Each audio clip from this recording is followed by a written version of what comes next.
Hello, ngiyanibingelela. You can call me Umpilo Wasemhlengekazi.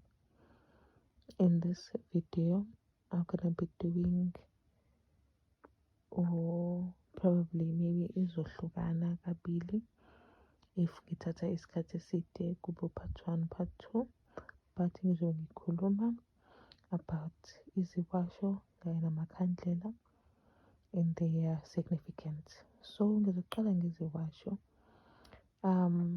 If you go to my channel, there's a series about a combination yama-traditions wethu by umoya ukuthi spirituality ihlanganisa njani ama-traditions wethu, and there I explained about ama-chakras and their colors. So lapha ngizobe sengikhuluma ngeziwasho. So okunye ngizobe ngikhuluma ngakho will need you to go back and watch that video ukuze understand kabanzi, but let's carry on. So iziwasho kahle njokuhlukana kwemibala yazo, njengoba kukhona o-red, o-pink, o-purple, o-blue, o-green, o-yellow kanjalo kanjalo. Njengoba ngingasho na previous video, kunemisebenzi yakhona. Umbala loyo ubalulekile, nawo udlala indima yayo, naso isiwasho sidlala indima yazo. Iziwasho kahle kahle zona zi-amplifya lama-chakras lawa akithina kanjani ngenxa yale mibala le. Ama-chakras are located kumzimba wethu, njengoba ngingasho to go back to my previous video to better understand this video. Le mibala le ekuzona iziwasho izona ezizo-invoke the energies in us ukuthi igqugquzele lo moya lo ukuthi usebenze, igqugquzele le energy le nale frequency lokuthi to vibrate higher, ngoba wena kukhona okuthile okudingayo from leyo energy leyo ukuthi igqugquzeleke, whether ngabe it's healing, whether ngabe it's wisdom, power, okanye you need stability itself. Kuzodingakala leso siwasho leso isithile ungabe uyasidinga, whether ngabe uyahamba uya kumuntu kamoya osekakhula kamoya, ngisho ukuthi umuntu onomoya, ngoba at the end of the day sonke sinemimoya. Kuya ngokuthi thina imimoya yethu sifinyelela kanjani kuyona, mese kuya nokuthi yiziphi izidalwa ezisemphethe. Ngabe khona izidalwa ezisimathisile emsebenzi, ngabe khona izidalwa ezingasimathisile emsebenzi. I'm gonna do another video on that, but sisalapha ukuthi iziwasho zona zisebenza kanjani, kungani futhi sizidinga. So as I said that they amplify the chakras in us ngama-colors lawa esuke iwambethe, ukuthi nathi sigqugquze njengoba uzofe ugeze ngaso leso siwasho, usufaka lo mbala lo emzimbeni, usugeza ngawo, usubona usuwakha kamoya, khona nale vibration leyo, that specific chakra ihambisana naleyo mbala loyo, whether ngabe it's a combined color to produce a certain color, it will invoke both of those chakras that are combined kuleso siwasho leso ukuthi sikhone ukukusebenzela. So for instance, asithini usebenzisa isiwasho esi-blue, lapho uzobe usu-invoke the throat chakra, which is for i-communication, uzokwazi ukuzikhipha, ukuthi ukwazi ukuzikhulumela, nanokuthi ukwazi lo moya ngaphakathi kwena ukhona ukukhulumela kwayona. Maybe you need that for ukuthi mhlawumbe you are going for a debate, uye-court, mhlawumbe ungummeli, for different reasons, whether ngabe umuntu okhulumela abanye, whether ngabe umshumayeli. Kodwa njengoba ngisho ukuthi each color of isiwasho esisetshenziswayo invokes a different frequency and a different energy kuwena ukuthi khona ukuphakama ikusebenzele. So if you need mhlawumbe i-success, for instance, isiwasho esi-green, to invoke lokho, to invoke leyo success leyo. So uma uzoqala ukubheka kahle ngesimo sazo iziwasho, sesizobheka lapha isimo sokuthi khona iziwasho esiwuphawuda ukodwa, kube ngathi yicawo kepha leyo mbala, uphinde uthole isiwasho esithi masibe usawoti, usawoti itswayi eyimbala othile. kulokho nakho kubalulekile ukuthi makusebenzisane manje sekuseni izinto ezimbili kamoya, usawoti ukuthi ukwazi wena ukuzihlanza kamoya. Ngoba phela manje kahle kahle usungahlanzi umoya wahlezi uhlanzekile, kuphela inyama osukuyihlanza ukuze umoya wakho uzokhona ukuhlala kahle enyameni yakho. So basically u-salt it's why it's for cleansing the physical body, so that umoya wakho nawo uzozizwa uhlezi endaweni ehlanzekile, ukwazi ukuqaqeka kahle nokwambulela izinto ezithile nokufinyelelisa kwizinto ezithile. Because remember ukuthi ezinye izinto ezenzakalayo enyameni ziqala kamoya. So as wena ugeza ngazo lezo ziwasho leso engabe siwumbala othile lo, mhlampe ungabe u-green whether angabe ubani, remember ukuthi njengoba sisonke siyahamba kanye nayo imimoya esihamba nayo, okanye sihamba nazo izidalwa esihamba nazo ezingaphakathi kuthina kwimimoya yethu namagazi ethu, sesiyabadonsa labo abahambisana nayo leyo mibala leyo. Because remember ukuthi nazo iy'dalwa zethu nemoya yethu, there are specific colours that they resonate with and they are attracted to. So as wena usebenzisa leso siwasho leso, nawe uheha yona leyo moya leyo ukuthi iphakame kuwe, kube khona ukukusebenzela. Kusebenzela kanjani na? That's why you will find that kukhona ezinye iziwasho umelaphi azokunikeza zona, akutshele athi uzikhulumise, ukhulume u-1 or 2 or 3 the time usebenzise, okanye yena the time ezokunikeza azikhulumise zona lezo ziwasho. Therefore manje nawe useyakha naye kamoya, she or he is demanding kamoya ukuthi the time usebenzisa leso siwasho leso sidalwa leso, ngoba the time yena esikhulumisa usuke ekhulumisa ezakhe iy'dalwa, if yena ephathiselwe kona lokho usuke ekhulumisa ezakhe izidalwa zona ey'hambisana nawo lo mbala ukuthi azenze ukuthi nokuthi nokuthi. Kepha uma esethi wena zikhulumise the time usebenzisa yona leyo nto, lapho kahle kahle usuke etshela wena ukuthi ukhulume nazo iy'dalwa zakho lezi ezihambisana nawo lo mbala loyo ukuthi ziphakame zizokwenzela okuthile. Ngoba manje nawe usuya-create-a kamoya, you are putting intention. Usebenzisa i-pink water, abantu abaningi bayasebenzisa i-pink water nayo ijwayelekile, kepha manje asikwazi ukujula kwayo, kuphela sazi ukuthi uyathandeka. Kwenzakalani, ubani inhlanhla kwasha wayigcina manje sikwazi ukujula kwani ukuthi which is spirit it invokes and which energies it invokes. But when the time uzokhuluma ngathi singaba sonke sikwaziyo ukuthi umbala ophinki, umbala wamanono, umbala osondeza izidalwa zabantwana. Izidalwa zabantwana zingukukhanya kuphela. Izidalwa zabantwana amanono azinalo usizi, zinenjabulo, ziyathandeka, zidalwa zinokukhanya.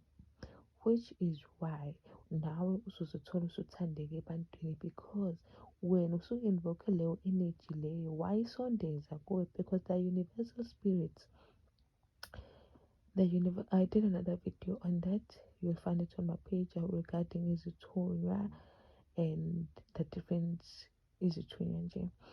You'll find that on my channel lapho engingenisisa khona kabanzi regarding universal spirits. But wena the time ususebenza ngazo lezo siwasho leso lesi siphingi, ususondeze wona lama-energies lawona lowo moya lowo usukhulumisile, wawembathisa kuwena, wayi-amplify ukuthi ibe-attracted kuwena, and in turn nawe physically kuyaphumela kuwena. Into esiyenzayo kamoya iphumela enyameni, esenza enyameni iphumela kamoya. Lokho ngathi singahlezi sikwazi kuhlezi emqondweni wethu, ngoba kuningi esikwenza ngokwenyama siyakunaka ukuthi kusithikameza kanjani kamoya. So the time sense uzobeka intention nayo iyahlala kithina. Manje sesizokhuluma ngamakhandlela. So I'll start with amakhandlela lawa engithi mawathi ajwayelekile, kube u-blue, green, yellow, u-white.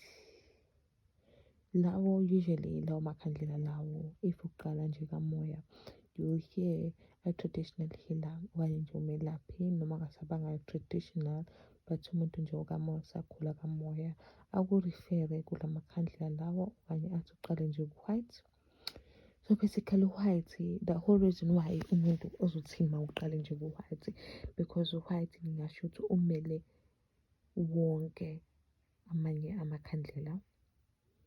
Cause if mawubukuthi wena ubukhanyisa amakhandlela athile wase washoda ngekhandlela elithile, you can use white to replace that candle, as white is it represents it's a universal color, basically representing universal spirits, representing izithunywa zikamoya, izithunywa zikamdali umbelengqangi, basically.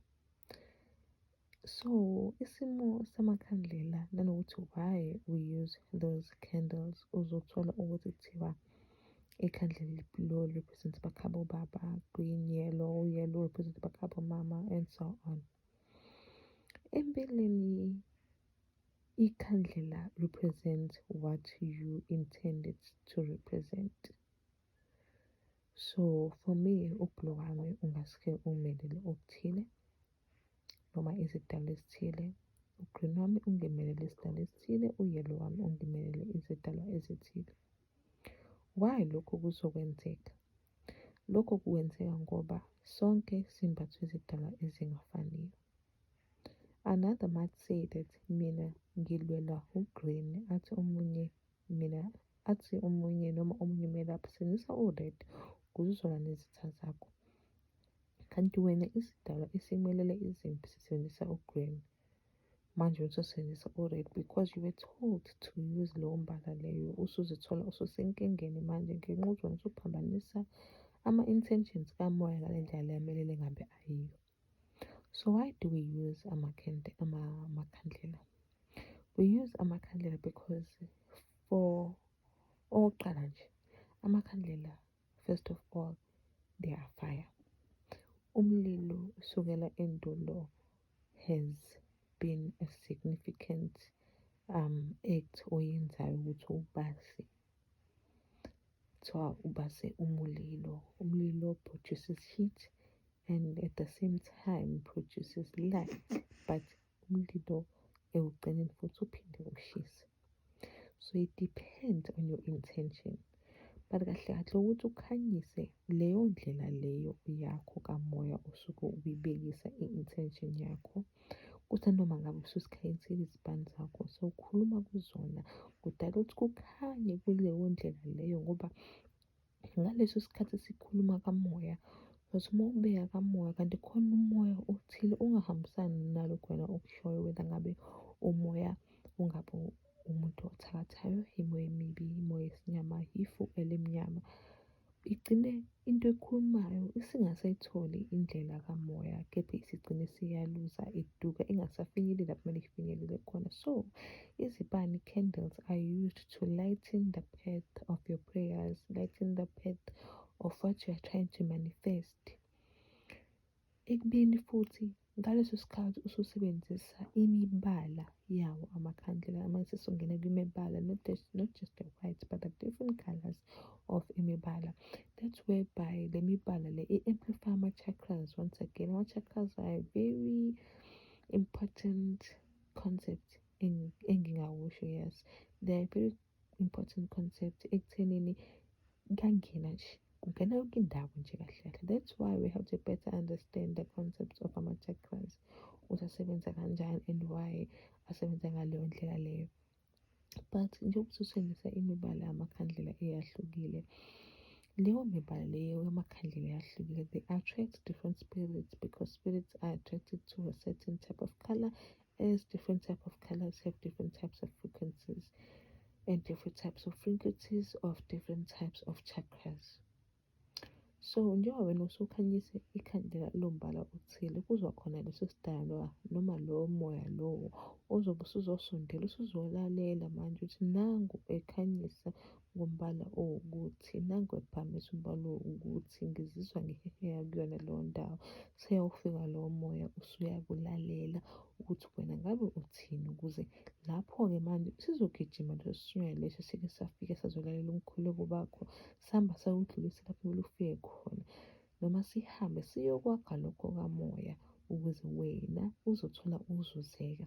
That's why uma usuzokhanyisa amakhandlela uqaphele ukuthi ikhandlela ulikhanyisile nje yini eselimini wakho, yini esemqondweni wakho, ngisho nakhona enhlizweni yakho uqobo, ngoba uma ngabe kuwukuthi lokhu ukuphimisa ngomlomo kuphambuka noma kuphikisana nalokho okusenhliziyweni, nakhona komoya kuze kuphambuka kuphambane kungaqondakali ukuthi kahle kahle wena owakho umoya noma lokhu wena okudlulisayo ufuna ukuthi umoya ufike ulethe kuphi.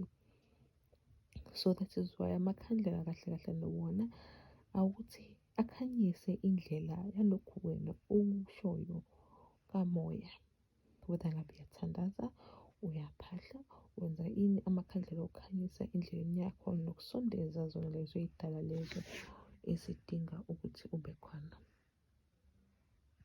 So I'm not gonna make this video too long. Njengoba ngisho nakwamanye ama-previous videos wami ukuthi I do not mean to be biased to any info out there. I'm just sharing uvo lwami and how uma usekwembulela mina, hhayi omunye umuntu, and how I understand okanye ngiqonde kanjani mina umoya. So if like my content okanye lokhu engikufakayo, the info that I'm sharing, please ngicela ulike lokho ukuthi ngigqugquzela kakhulu ukuthi ngiqhubeke and release more information. And if unemibuzo you can comment. Ngizokuphendula ukuthi ngiyakwazi ukuphendula lo mbuzo noma angeke ngikwazi ukuphendula. But if unokuphikisana nama do not mean to raise up any debate whether kuma-comment section or what, ngicela ulike and subscribe. Thank you.